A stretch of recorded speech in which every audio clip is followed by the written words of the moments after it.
This 17 News at Noon podcast is brought to you by Clinica Sierra Vista. Welcome back to 17 News at Noon podcast, where we share your news on your schedule. Good afternoon and thanks for joining us. I'm Alex Fisher and we begin with breaking news. A shocking development in the case known as the Bakersfield 3. As 17 News has learned, the skull of one of the men tied to the case has been found and identified. KCSO said this morning the skull of Micah Holsonbake was found near the Kern River earlier this month. The remains were found August 1st near the Piles Boys Camp. This is a big development in a case that has remained a mystery for years. Investigators believe Holsonbake was tortured and killed inside a garage in March 2018. Later that summer, a severed and decomposed arm was found in a bag in the Kern River belonging to Holsonbake. Prosecutors say Matthew Queen is charged with Holsonbake's murder. His murder trial is set for October. Meantime, Bailey Despot, who is also charged with Holsonbake's murder, is still missing. 17's Maddie Jansen spoke with Micah Holsonbake's parents and will have their story tonight on 17 News at 5. Day 7 of the French fire and fire crews made slight progress yesterday, but with winds expected to move northeast, the fight to protect lives and homes is far from over. Here are your headlines this afternoon. The fire has now burned more than 16,000 acres and has destroyed 17 buildings, 9 of them homes. This fire started Wednesday afternoon in the area of Sawmill and Waggy Flat Roads.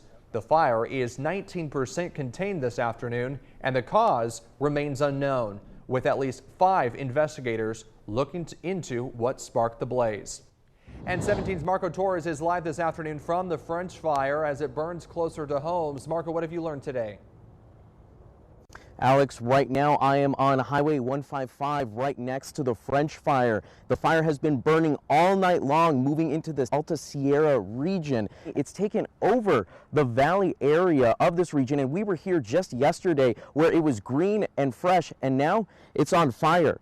We saw the fire rage as we moved on the edge of the road as we drove along the highway to get a closer look. And as of now, fire has engulfed the area near the Shirley Meadows and even the Alta Ski Resort. But the resort remains safe. It's now in this valley just west of Wofford Heights. But more winds are expected to push the fire even further east and northeast towards Wofford Heights, Kernville, and Tulare County in just the next few hours.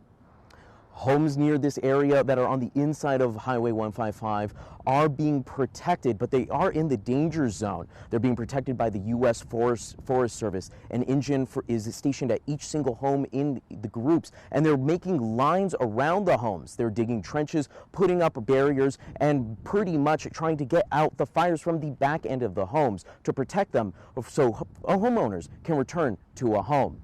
Live from the French fire, Marco Torres, 17 News. Now, Marco, I know that you've been up there for a couple of days now. How has the fight changed since being up there? You've also been to those briefings that fire officials give every morning at 6 a.m.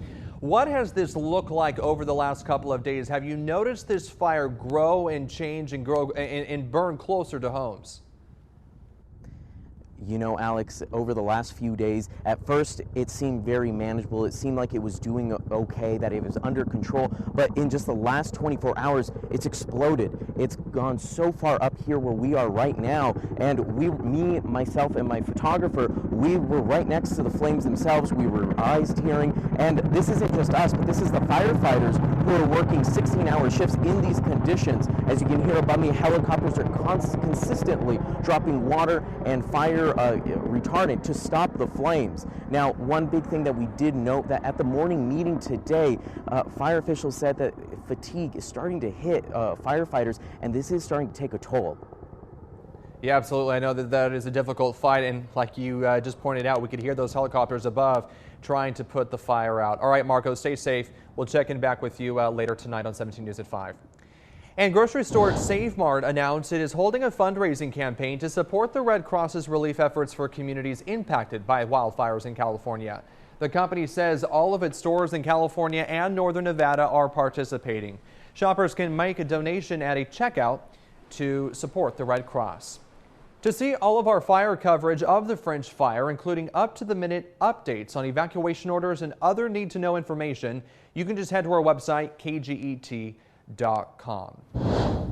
Coronavirus continues to take advantage of Kern's low vaccination rate and quickly spread for a third time since the beginning of the pandemic.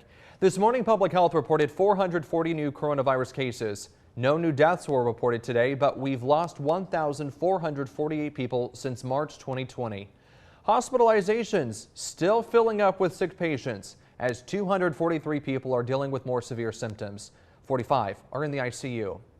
Clinica Sierra Vista is now offering rapid COVID-19 testing and COVID-19 vaccinations. Call 833-278-4584 to make your appointment. But don't delay. Clinica Sierra Vista, putting patients first. The Taliban said today the U.S. must complete its evacuation of people from Afghanistan by the end of the month. The militant group added that it will accept no extensions to the deadline. NBC's Richard Engel reports from Kabul, where the scramble to evacuate thousands of still stranded Americans and Afghans from Afghanistan continues with just 1 week to go until that deadline. The clock is ticking at Kabul International Airport, where the evacuations are in high gear. The U.S. only has 1 week to get this done. The Taliban say if the evacuations extend beyond August 31st, a date set by President Biden, there will be consequences. So the race is on. The Taliban are helping make it go smoothly by providing security outside the airport. But will it be done in time? It will be extremely difficult to fly out the remaining Afghans and the several thousand U.S. and foreign troops brought in to protect the evacuation in just 7 days. And the Taliban are undisputedly in charge. They're on almost every corner in Kabul now. They weren't hostile to us or anyone we saw, as they patrol in pickups with the white Taliban flag. The old tricolored Afghan flags still fly. The Taliban haven't taken them down. They say they want to be inclusive, and so far the capital is calm. At this stage, American forces and Taliban fighters are effectively coordinating. When I left the airport, I saw American troops, and then just a few yards away, I saw the Taliban checkpoints. They can see each other. Both sides are armed. They're not pointing their guns at each other. Both sides are trying to control the crowds at the airport and make this process move as quickly and smoothly as possible. Richard Engel, NBC News, Kabul. Meantime, Bakersfield Congressman and House Minority Leader Kevin McCarthy slammed President Biden's decision to stick with the August 31st deadline to evacuate Americans from Afghanistan. At no time should America ever bend or allow the Taliban to tell us when we have to stop bringing Americans out.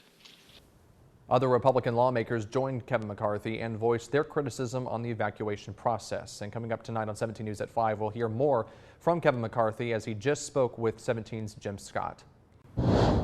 Meantime, Disney has reached a deal with its unions to require all union employees at Disney World to be fully vaccinated against COVID-19 by October 22nd. The Services Trade Council union, which represents about 43,000 cast members in Florida, says Disney will host on-site vaccine events over the next few weeks. This move comes about a month after Disney said all salaried and non-union hourly workers must be fully vaccinated by the end of September. And it's not even September yet, but pumpkin spice season is back at Starbucks today. The pumpkin spice latte is one of Starbucks' most popular seasonal beverages, selling an estimated $500 million in its 18 years of existence. Pumpkin cream cold brew returns to the menu for a third year, and Starbucks fall bakery items are now on menus nationwide. For a limited time, seasonal favorites pumpkin cream cheese muffin and pumpkin scone will join the pumpkin loaf, which is available year-round. Now, don't get me wrong, I love pumpkin flavored things. We're still in summer, folks. Got about a month left until fall begins, so I think we can hold off just a little bit longer. Back in national news, a rock and roll legend has died. A publicist for Rolling Stones drummer Charlie Watts says he died today at the age of 80. In a statement, the publicist said Watts passed away peacefully and was surrounded by his family. As the Stones' drummer, Watts provided the backbone of the group's sound for more than half a century.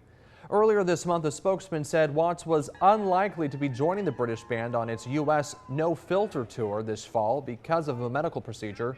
No word yet on whether the tour will go on as planned. The statement from the publicist says, in part, Charlie was a cherished husband, father, and grandfather. and also as a member of the Rolling Stones, one of the greatest drummers of his generation. Vice President Kamala Harris arrived in Vietnam 3 hours late today. The delay related to suspected cases of the mysterious Havana syndrome. The U.S. Embassy calling it a recent possible anomalous health incident.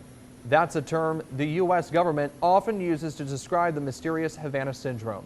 Symptoms of the syndrome include dizziness, nausea, migraines, and memory lapses. NBC News has learned that the 2 U.S. Embassy personnel in the area experienced such symptoms while working from home over the weekend. The vice president decided to go ahead with the trip to Vietnam after it was determined there was no health risk. New York's new governor gets to work after being sworn in a minute after midnight. Democrat Kathy Hochul officially took office after now former Governor Andrew Cuomo's resignation became official. Hochul making history as the first woman to lead New York and as now one of 9 women currently serving as a governor. That ties a previous record for the number of female governors. The 17 News at Noon podcast is a production of KGET and Nexstar Media Group. For more on all of the headlines in today's show, head to kget.com.